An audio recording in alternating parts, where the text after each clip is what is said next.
Hi students, നമ്മൾ ഇന്ന് പഠിക്കാൻ പോകുന്നത് ക്ലാസ് 9 ചാപ്റ്റർ 3 പാരലൽ ലൈൻസിലെ പേജ് നമ്പർ 50 ക്വസ്റ്റ്യൻ നമ്പർ 3 ആണ്. അതായത് ഇവിടെ ഫിഗർ തന്നിട്ടുണ്ട്, അതൊരു പാരലോഗ്രാമാണ്, അതായത് സാമാന്തരികമാണ്. ആ സാമാന്തരികത്തിൻ്റെ രണ്ട് വശങ്ങൾ, എതിർവശങ്ങളുടെ മധ്യബിന്ദുക്കളിൽ നിന്നും കോർണറിലേക്ക് വരയ്ക്കുന്ന വരകളാണ് ചുമന്ന കളറിൽ വരച്ചിരിക്കുന്നത്. ഡയഗണൽ അഥവാ വികർണമാണ് പച്ച കളറിൽ വരച്ചിരിക്കുന്നത്. ഈ രണ്ട് ചുമന്ന വരകൾ പച്ച വരയെ 3 തുല്യ ഭാഗങ്ങളായിട്ട് മുറിക്കുന്നു എന്നാണ് നമ്മൾ തെളിയിക്കേണ്ടത്. അപ്പോൾ ഇവിടെ ഫിഗർ ഉണ്ടെങ്കിലും ഫിഗറിന് പേരൊന്നും കൊടുത്തിട്ടില്ല. അപ്പോൾ നമുക്ക് ആദ്യം പേര് കൊടുക്കാം. ഇപ്പോൾ ABCD ആണ് നമ്മുടെ സാമാന്തരികം അഥവാ പാരലോഗ്രാം. ആ ഡയഗണലിനെ ചുവന്ന വരകൾ RS എന്നീ ബിന്ദുക്കളിലാണ് മുറിക്കുന്നത്. P എന്ന ബിന്ദു ABയുടെ മധ്യബിന്ദുവും Q എന്ന ബിന്ദു CDയുടെ മധ്യബിന്ദുവാണ്. ഇവിടെ നമുക്കറിയാം, ത്രികോണങ്ങളിൽ അല്ലെ ട്രയാങ്കിളിൽ റേഷ്യോ അഥവാ അംശബന്ധം കൊടുക്കണമെങ്കിൽ സമാന്തര വരകൾ വരണം. അപ്പോൾ ആദ്യം നമുക്ക് ഈ ചുവന്ന വരകൾ സമാന്തര വരകളാണെന്ന് തെളിയിക്കണം.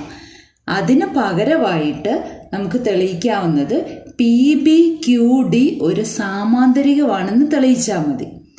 നമുക്കറിയാം P ABയുടെ മധ്യബിന്ദുവാണ്, അതുകൊണ്ട് PB ABയുടെ പകുതിയായിരിക്കും. അതേപോലെ തന്നെ Q CDയുടെ മധ്യബിന്ദുവാണ്, അപ്പോൾ DQ എന്ന് പറയുന്നത് DCയുടെ പകുതിയായിരിക്കും.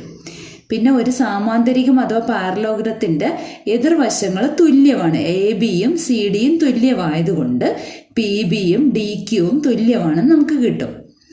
ഇനി ഒരു സാമാന്തരികത്തിൻ്റെ എതിർവശങ്ങൾ സമാന്തരവുമാണല്ലോ, അതായത് AB പാരലൽ CD ആണ്.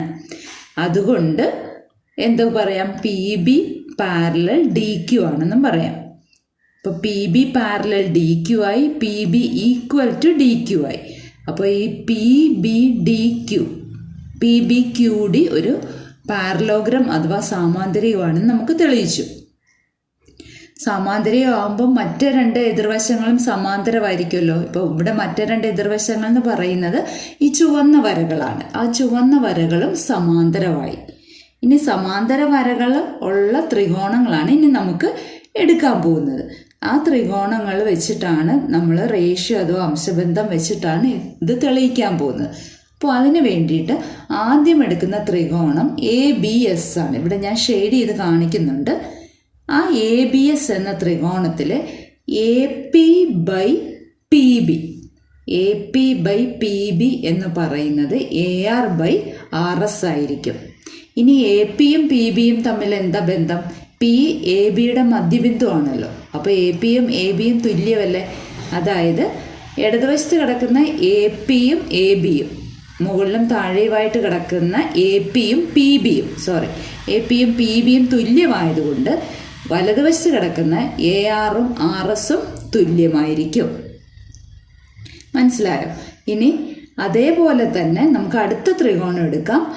ആ ത്രികോണമാണ് ഇവിടെ ഷെയ്ഡ് ചെയ്തിരിക്കുന്നത്, അതായത് ത്രികോണം CDR. ഈ ത്രികോണത്തിലും Q എന്നത് മധ്യബിന്ദുവാണ്. പിന്നെ DQ/CQ എടുത്തു കഴിഞ്ഞാൽ RS/SC തന്നെ ആയിരിക്കും. ഇനി Q മധ്യബിന്ദു ആയതുകൊണ്ട് DQയും CQയും തുല്യമാണല്ലോ, അതായത് ഇടതുവശത്ത് കിടക്കുന്ന മുകളിലും താഴെയും കിടക്കുന്ന തുല്യമായും, അതുകൊണ്ട് വലതുവശത്ത് കിടക്കുന്ന മുകളിലും താഴത്തും തുല്യമായിരിക്കും. ഇനി ഈ രണ്ട് ഇതിൽ നിന്ന്, അതായത് AR RSനോട് തുല്യമാണ്, RS SCയോട് തുല്യമാണ്, അതുകൊണ്ട് എന്തെഴുതാം, AR RSനോടും SCയോടും തുല്യമാണെന്ന് കിട്ടി. അതായത് ഈ പച്ചവര 3 തുല്യ ഭാഗങ്ങളായിട്ട് മുറിച്ചു എന്ന് നമുക്ക് കിട്ടി.